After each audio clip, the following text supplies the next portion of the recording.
You ever find yourself sitting in a meeting with your boss and go, my God, I have to work for this idiot? Well, this episode may be for you. We're going to talk about how you can succeed when you're not really working for somebody that knows what they're doing. Negotiations don't just happen in the boardroom. They happen in everyday life. I'm Susie Tomenchok, expert negotiator, author, and TEDx speaker. I'm glad you're here. I'm going to show you the art of negotiation without manipulation so you can level up, know your worth, and adopt a negotiator mindset.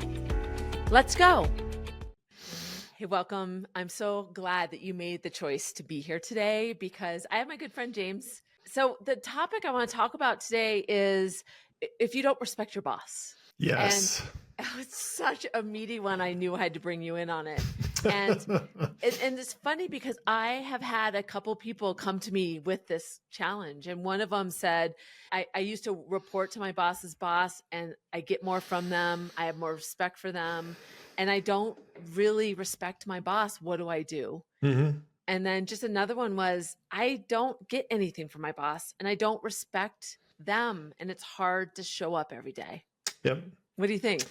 Have you ever had this is a really interesting conversation. And I think that, my advice is going to be centered around understanding who you are and what you're doing there. It's kind of a heavy duty therapy session, if you will, in the sense that you need to reevaluate your relationship with your company and with your boss, because I think that a lot of this stems from how you are raised. And it comes from high school and the way that we're brought up. And it comes from what we think we should be getting from the person who is in charge, AKA your parents. And so it is a really interesting thing that when you realize that they are not mom and dad, and you have to change your perspective on what that relationship is. So are you saying that you need to also think about what does respect mean in this context? No, I think what a lot of people do early in your career is you look for a job that person who you report to will tell you what to do every day. You look for the school directions. You show up on Monday, this is your workload. Maybe you're an entry-level person, you've got an inbox and an outbox, and you got to get stuff done. You have a function, and your direction is largely micro-oriented, and you take that direction. But as you get further in your career, it is more of a symbiotic relationship, and you suddenly realize that I may be working for this person, but someday they may work for me. And we are both going to co-work this activity together. And when you can change that perspective and you realize that your stuff and you're going to get that work done with guidance and maybe oversight, but not direction, suddenly the value that person brings to the table is much more insignificant. And your need to respect that person is completely not relevant. I don't respect the guy who mows his lawn or the guy up the street that mows his lawn. I don't care if he mows his lawn. He just mows his lawn. Do your thing, dude. Maybe not a great analogy, but it's just these things happen whether I'm there or not, and it doesn't affect me. And so when you start to look at your boss as somebody that you are sharing space with and you can learn from, right or wrong, that the need for you to respect them is really, really different. Yeah. I also always parallel things to negotiation. And so this is also really important in negotiation. Is it relevant if you don't, No. if you respect, it's not relevant to the deal on the table. Right. And so you need to make sure you're separating that and not allowing that to be a part of it. Because if you look at it from that lens of non-respect, you're going to inhibit your ability. Yep, you are, to move forward to the best possible outcome that you have. Look, in probably the most typical scenario, if you're a mid-level person, you're not a C-level executive, you're not running your own company, you haven't been flown out to the headquarters and been wined and dined, you're a mid-level manager and you find yourself in a reorg and you've got a team underneath you and suddenly you work for somebody that didn't earn it, that has been known within the company to be not a great leader, but suddenly you're buried underneath somebody that is just not good. You think about it in one sense and you realize, look, there's not one thing this individual does that I would ever do. I cannot stand on my laurels like this person does because of their parents, their previous relationship with another boss. And so ultimately you're thinking that this is a dead end. But the truth is that every crisis is an opportunity. Every situation is a learning situation. Yeah. And you can realize where that person is making mistakes and where are they not taking advantage of the situation they're in. And then you can learn from that. You can learn to work around that person. How are other executives working with this person who is dead weight? How did their boss treat them? And if you can be objective and not take it personally and realize that you still can learn. And you may not learn from when that boss goes, hey, when I do this, this is what you should do. And you're like, oh, tell me more. Tell me more. Yeah. You can learn more from observing and reflecting than you can from being taught. Yes. And I think that in my situations over the years and the advice I've given to people is if you can get your ego out of the way, you can learn a lot from a lousy boss. I love it. So I want you to really think about a story from your past. It won't be hard. I know you have a lot to pull from. And what you're saying too is you have to change your orientation. And that's true in a negotiation. You get the best clarity when you don't allow your emotions to be a filter. And disrespect can really draw up some emotion. So we're going to talk about that, share some stories before we get to the tips. So stay right there because we will be right back.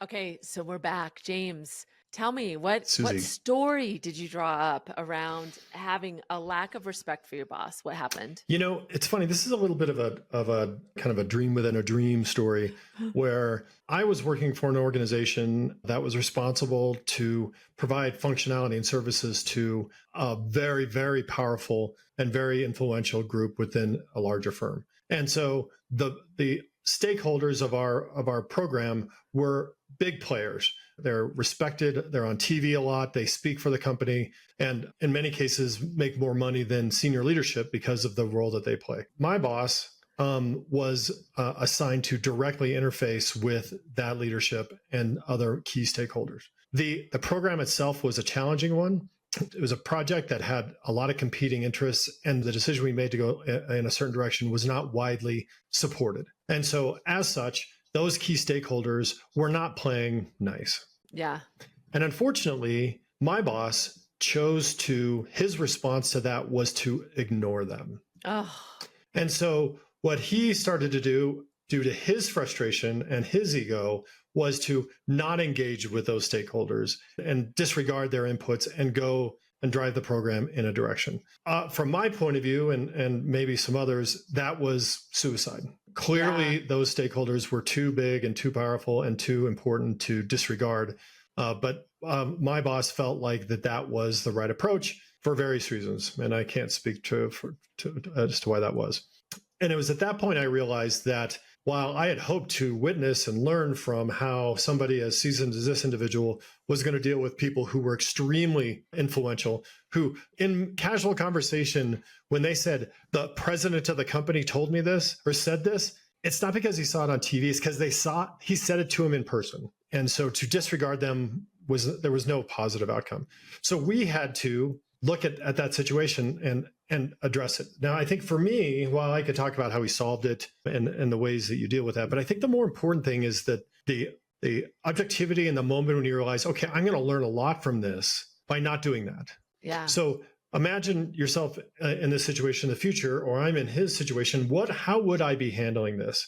What are the things that I would think he should be doing? Could I be doing some of those as a leader and to show that I have the prowess? And can I coach others, is what I did mostly, was coached others on how we could bridge that gap. Now, I will admit that subsequent conversations with that individual leader, we discussed it with great honesty, and he felt like that was a mistake on his part in hindsight. But at the time, it was hard. And it was, am I really working for this guy? Am I really taking direction during this situation? And it was a matter of seeing what could be a learning moment and how could not only I take advantage of it from a career growth perspective, but also how could I help the project move forward, even though I felt like something was not going well. So do you feel like you did the best you could do? I did the best you could do. I think that,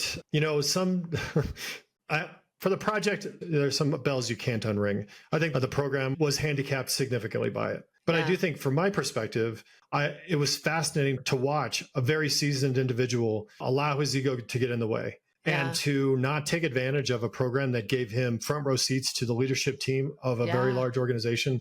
And so I think that even if the project wasn't a great one and it wasn't full of harmony, it was still an opportunity for people to really learn and grow from. And I think he missed out on that. Yeah. Oh, that's super interesting. It made me think too, as you were talking about our own egos and our own emotions that get involved. And when I think about a negotiation, I remember this guy, Andy, I'll never forget. I won't say his last name, but it's right there in my head. And I was the lead negotiator on our side. I was negotiating for our organization, and Andy worked at a network. And Andy never saw me as the point person. He always reflected, or he always went to and asked the questions of the other people in the room, the other people that he had respect for. Oh. And I remember I losing so much respect for him because he didn't have respect for me. And I started challenging some of his assertions, like around the technology that I had no business being in. Right. But it was like, I just wanted to prove that I knew. I was trying to gain his respect through the negotiation, which was not a good strategy for me. And it became a battle between Andy and I that was really a battle that there was no winner. Right. Because it was only degrees of losing. Exactly. And Andy didn't care about me. Yeah. You were the only one fighting. Yeah, exactly. So my point is, as a leader, when you don't respect the person that you work for, you become clouded around that. Absolutely. And so your example helped see that. How do you move around that? How do you change your orientation and also make sure that you don't allow that to cloud your ability to move forward in a positive way for you and for the business? Well, I think that, I think we all have, we've had opportunities where the person we work for is ill-suited for the position, promoted incorrectly, maybe temporary. And any one of those situations, I have found great success in working with them and around them. Yep. I don't want to say going around their back, because that's a little more Machiavellian than I want it to sound. But certainly, if you think about it, if there's a 4-lane highway to your boss's boss, and your boss is only using the right lane, that's 3 lanes you can use. Right. Yes. And so why not take advantage of that? If your boss is a lousy communicator upstream, you can be a great communicator upstream. If your boss isn't doing a good job of managing the project, you manage the project and allow yourself to have get the visibility that you need. So, a good friend of ours has always said, never let a crisis go to waste. And I think that, if you can take a step back and realize that, that person is probably in that role for a reason. And while we all would like to think that we work for companies that make decisions based on merit, that's not how it works. Yeah. And it's so often that people are in that role because they're the least painful situation the boss is dealing with right now. Exactly. I know I've had exit interviews or sat down with the senior executives about individuals on their team that need to be addressed. And that senior person will go, I have 5 things. This person that we're talking about is right here. He is not burning anything. She is not killing anybody. And her organization is fine. These 4 are on fire. I'm going to jail, court, money, guns, lawyers, whatever it ends up being. So this one isn't part of the conversation. So, that just exists. Now, you're not going to fix those other 4 things but you're dealing with this one. So now it's how you deal with it. Yeah. And if you think that somebody from on high is going to come down and solve that for you, that the greater good, that the boss's boss, that mom and dad are going to come down and solve it. Nope. You're not in the right job and you're not as senior as you think you are. Yeah. You need to realize that there are situations you don't understand and may never understand, and you just have to work with it. These are the cards you're dealt, and how are you going to make a royal flush out of, 4 7s or 2 7s and 2 6s and a 3. I mean, love it. That's not enough. Such good advice. And to think about those other 3 lanes that you can use. And if you can also make your boss look good in the interim, like if you can make it a win-win, that's good for the business. Well, I love this analogy I just came up with, but it's a good one. But even just because they're using that 1 lane doesn't mean you knock them off the road. No. Let them go fast. Help them go fast. Let me just clear them. You just go. Bless your heart. I'm going to take the other 3. Yes. Love it. All right. So when we come back, we're going to give you 3 tips, whether it's Ooh, one you for do each it, lane. James, or we'll figure it out, but we'll give you tips that you need to really be thoughtful about putting into place if you were in this situation where there's a lack of trust for the person across the table, the lack of respect. We'll be Lack of right back. respect. Yeah.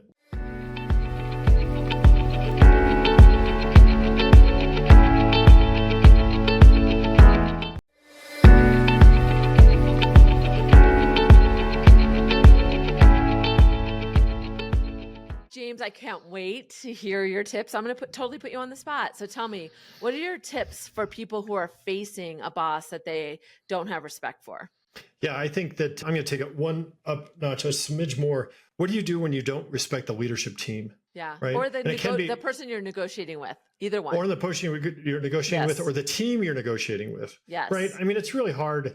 At the end of the day, we are influenced by senior folks. And sometimes your boss could be the person that you struggle with. It could be his boss, or it could be, his peers, his group. But I think at the end of the day, there's some good tips I can give as how you can really still succeed and thrive in an environment which is less than ideal. So, what first and foremost, I think you need to look at it with a more objective point of view. Yep. And take a look at the things that you're expecting from your boss and really evaluate that.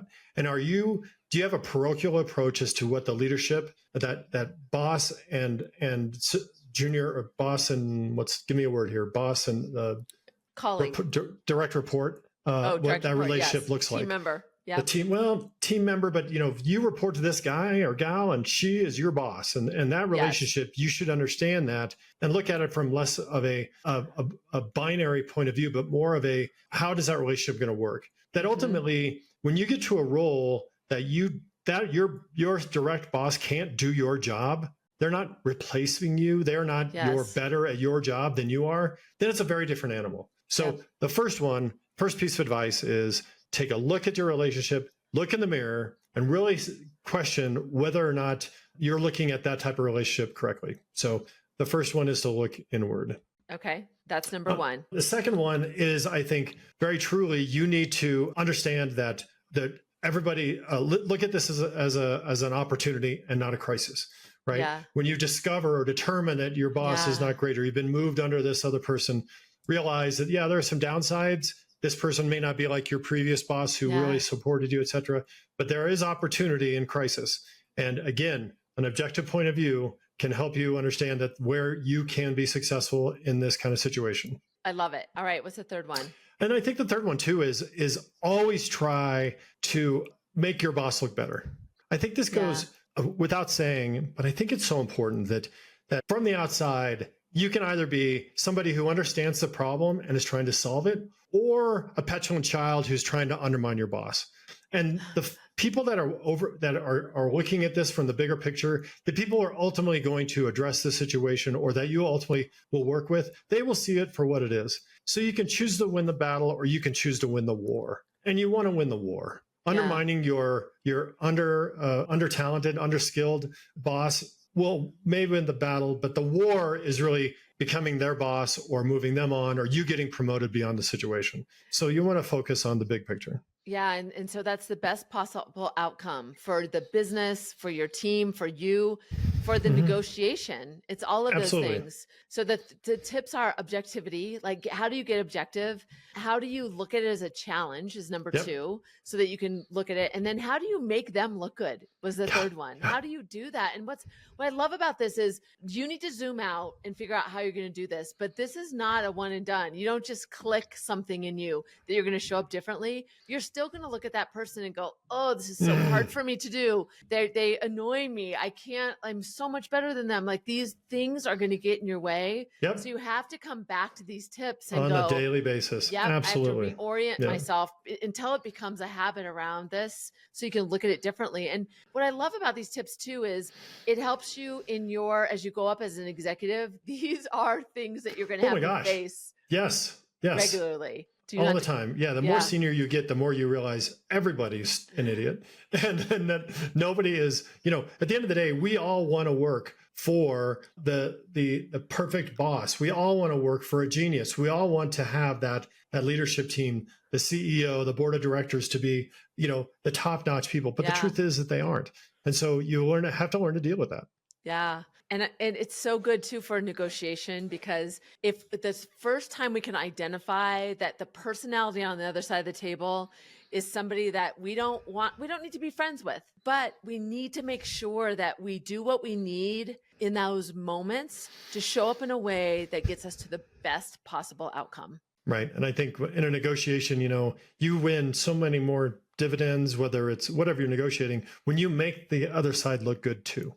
Right. Yeah. Because if it's a scorched earth strategy, which works, and there's plenty of stories and anecdotes and successful people who follow the scorched earth strategy. The truth is most of us don't have that kind of experience or that kind of leverage. And so if you can identify the reality that this person is not as good as you, but still make them look good, then that's when both of you will win. Yeah. It's a win-win. You make the other person feel like they got something too. Exactly. And that's great. All right. We're going to close out when we come back. So stay with us.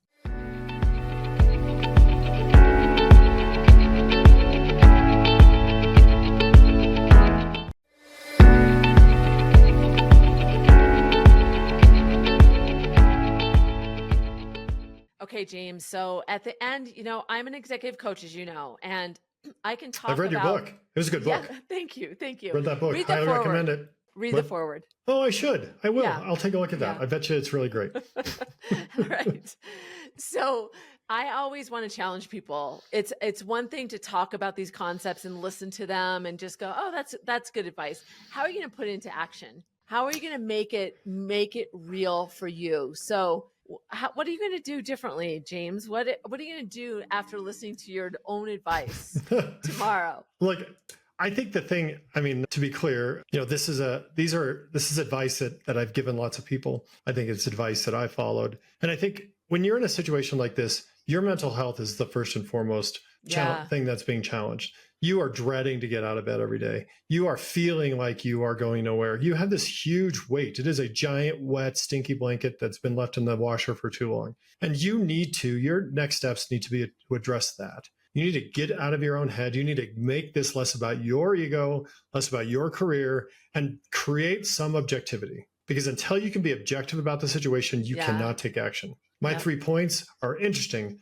You can't find those wins if you can't get out of your own way. Yeah. And so the number one thing I recommend to people when they find themselves in this situation is find an avenue which they can breathe and get out of their own way and allow you to give yourself some space to be objective. It is challenging. It's disappointing. It's disheartening, but it's still an opportunity. Yeah, it's changing your orientation. It's being able to say, all right, I need to make a shift here. Yep. And how am I going to make that shift so that I can have more success? That is so good. Yeah, and I think it's an and situation. It's not I have to be miserable or I need to be happy. It's like, you know what? I can be miserable and be successful. Yeah. And I know that's weird. So often you will get yourself in a mindset that the only way I can be successful is if she is out of the way. The only way I can be successful is he gets fired. That's not a success-based strategy, right? That is a faith-based strategy or a pray-based strategy, which could work, but I wouldn't recommend.